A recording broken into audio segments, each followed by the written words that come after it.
Berikut ini adalah cara mengerjakan kertas kerja perusahaan dagang. Untuk daftar akun, ini tidak perlu dikerjakan karena ini adalah dokumen sumber.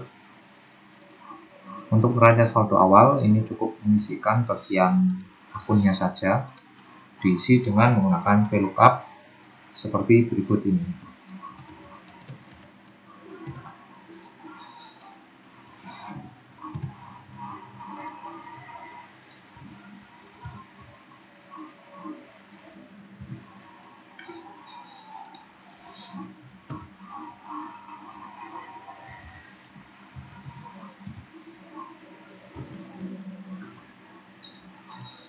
Untuk daftar persediaan, ini juga sebagai dokumen sumber, jadi tidak perlu dikerjakan.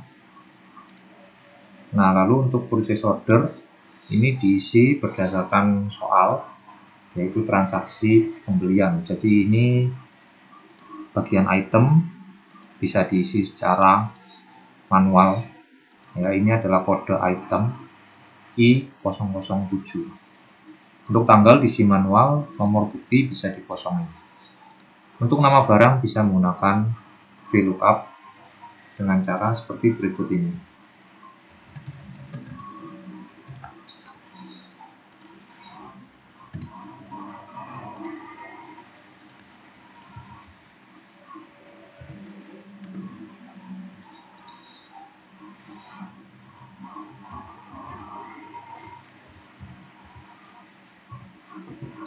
Untuk kuantitas diisi secara manual juga berdasarkan yang ada di soal. Begitu juga dengan harga, lalu rupiah ini adalah perkalian kuantitas dengan harga, lalu nilai nota adalah nota total untuk satu hari yang sama. Untuk sales order ini juga sama, ini bisa diisi berdasarkan keterangan yang ada di soal. Cara mengisinya sama, ini diisi manual, ini juga manual, lalu ini adalah VLOOKUP. Caranya sama seperti purchase order. Nah, lalu perhitungan HPP. Nah, untuk item, ini jika misalkan kosong bisa diisi manual saja, mengikuti yang ada di daftar persediaan yang ini. Untuk nama barang bisa diisi dengan VLOOKUP. Untuk stok awal juga sama VLOOKUP. Ini juga sama VLOOKUP. Kuantitas beli adalah SUMIF dari purchase order. Seperti berikut ini.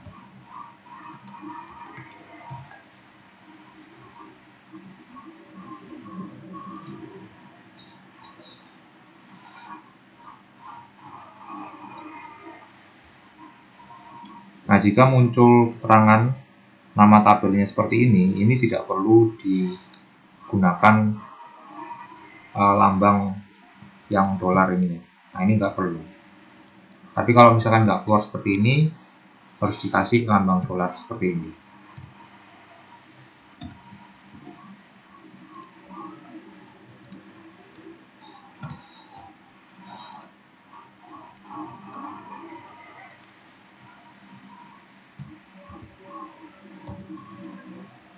Ya, jadi rumusnya seperti itu.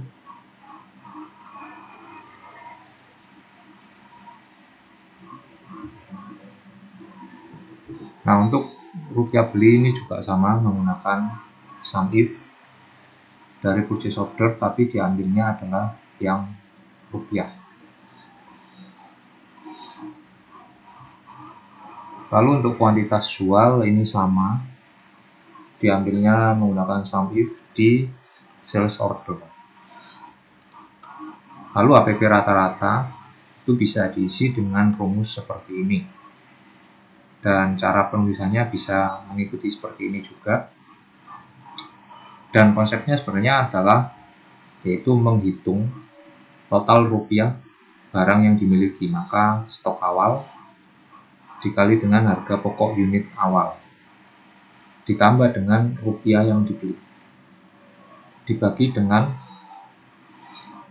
stok yang awal ditambah dengan jumlah pembelian. Nah, jadi HPP-nya di sini menggunakan metode average.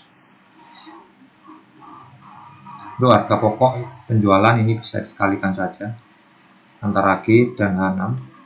Rupiah jual menggunakan sum if di sales order yang bagian rupiah. Nah, untuk jurnal umum, berarti catatan penting yang masuk dalam jurnal umum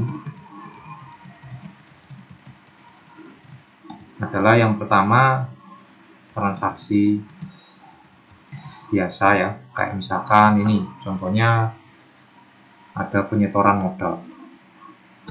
Nah, termasuk pembelian dan penjualan. Ini semuanya dimasukkan lagi di sini. Ya, jadi untuk pembelian dan penjualan itu masuknya 2 kali. Pembelian masuk di purchase order dan jurnal umum.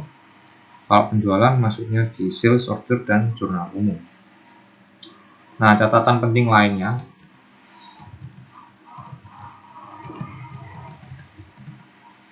bahwa HPP di jurnal umum itu mengambil dari angka harga pokok produk yang ada di sini, perhitungan HPP. Jadi misalkan masker, kalau HPP rata-ratanya adalah 10.000, maka bisa pakai angka ini ya. Seperti itu.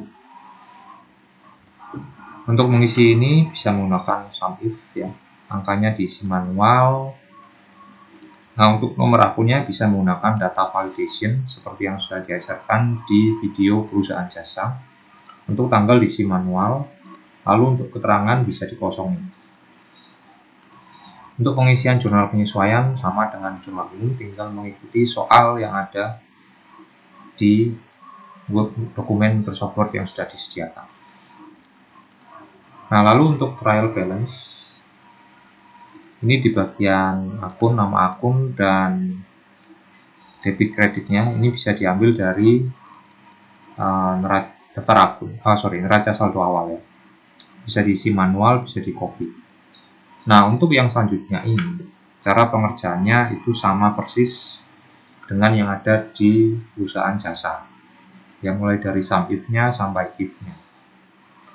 Nah, jadi untuk mengerjakannya bisa dilihat kembali video yang ada di modul perusahaan jasa. Untuk laba rugi, posisi keuangan juga cara mengerjakannya sama. Sekian video ini, terima kasih.